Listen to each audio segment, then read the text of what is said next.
And when Horus found that Isis would not aid him betray Osiris, he plotted with his conspirators to kill our Lord. He took the firebird, the rod, and slew him.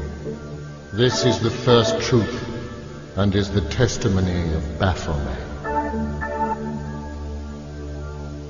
And a great cry went up to heaven when it was learned that our Lord was dead and would not walk in the garden again. Then brother fell on brother and fought like beasts and slew those they most loved. Even their wives and children were not spared the sword. Much blood was spilt to his name, and the suffering was terrible. So great was the love they had for Osiris. This is the last part of Genesis, the history of the people of Isis, the Nephilim, and the secret remains that men have kept the identity of the goddess hidden, though her signs are everywhere if you have eyes to see them. Here ends the first garden, though this paradise shall come again, for the world goes on forever.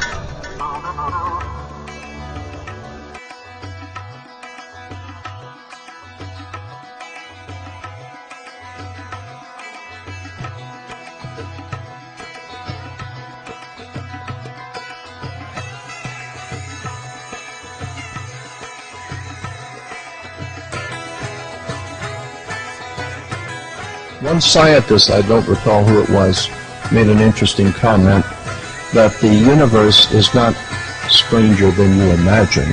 The universe is stranger than you can imagine. And the point being is that you haven't learned anything until you understand how the pyramids were built, the geometrics, the harmonics, the well-established mathematics. I don't see how anyone could possibly say that they are well informed about the modern day world and not realize the importance that this country has played in the development of Europe and the rest of the world. I remember someone saying a long time ago, always trust a person looking for truth. Never trust the one who's found it. The point being is that real divine truth is far, far out ahead of whatever we might begin to understand. Manly Palmer Hall, one of my very good friends, said in one of his lectures, if you can intelligently explain to an audience something about God that everyone can understand, then that proves that you don't know anything about God. Because the God that your pea brain could understand could not be the one that created the universe. The one that created all things is far, far loftier than we have given a correct view of.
make this a part of its school system seems to be very interesting.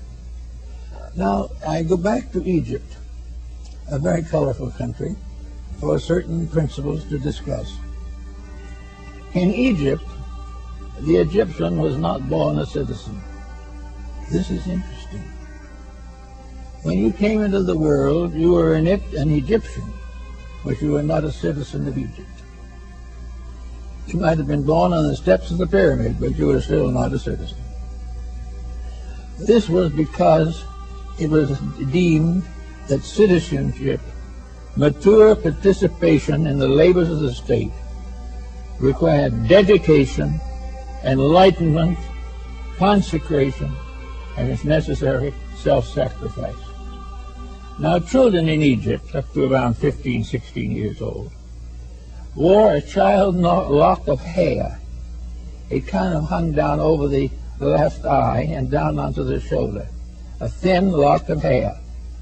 And this was called the child lock. And as long as that lock of hair was there, that person was not responsible for knowledge which he did not possess. He could not be blamed for mistakes that he did not know better than to make.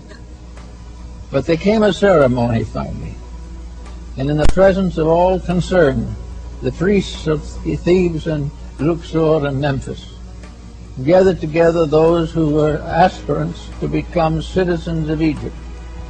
And they had a great ceremony and invoked the gods and made these young people accept the responsibility of Egyptian citizenship. And from the records we still have of those old times, we get some key to what the instructions were. The first instruction was, you must obey the laws of the gods of Egypt. You must obey the laws of Osiris and Amenhotep. You must obey the laws of the state.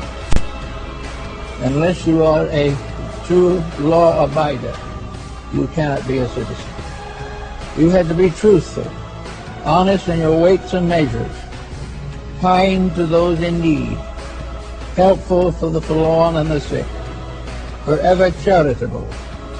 And at this point was introduced the great negative confession of the Book of the Dead. When the Egyptian died and went into the other world, they believed in Egypt that he had to answer to the gods of the underworld for his reputation on earth. He had to be able to give a statement that he had kept the 600 rules by which the Egyptians regulated his conduct. Maybe he couldn't keep them all, but he did the best he could. But he was working always under the pressure of being a good person, a dedicated person, and an Egyptian was an individual who could stand out upon all sides and prove that in every way he was trustworthy, honorable, honest, enlightened, and kind. After he had taken all these obligations so far, the little lock of hair was cut off, and the child became a man or a woman, became an Egyptian citizen, having the privileges and rights of a citizen. But without this bond, it could not happen. So let's move this forward into another type of world and see what we have here now. Supposing we had not here a citizenship by birth, but a citizenship by dedication. Supposing instead of being born an American, we went to school, the lower grades, middle school, and finally graduated from high school. At the time of high school graduation, then citizenship would be a matter of consideration. When the American boy or girl decides to go in for a life of government or statesman's craft, they should not be out merely to get money. There should be reasonable wages, proper salary, proper things necessary, but everything should be pointed to the fact that the citizen is a servant of the needs of the people. Now, if we began producing people who at the age of 14 or 15 decided they wanted to be American,